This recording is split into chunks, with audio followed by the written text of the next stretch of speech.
சீன நாட்டுல யாங்ஷு என்கிற அரசியல் மேதை சொன்ன கதை.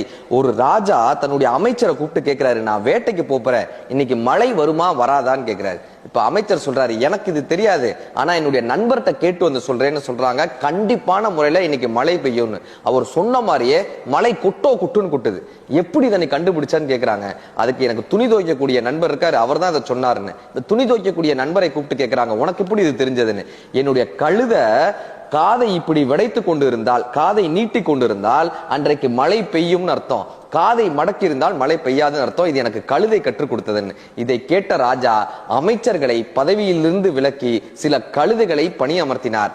அன்றிலிருந்து உண்மையான அறிவான அமைச்சர்கள் பதவியை விரும்புவதே இல்லை, ஆனால் சில கழுதைகள் காதை தூக்கி கொண்டு பதவிக்காக காத்து கொண்டிருக்கிறார்கள்னு அந்த கதையை முடிச்சிருப்பாருங்க.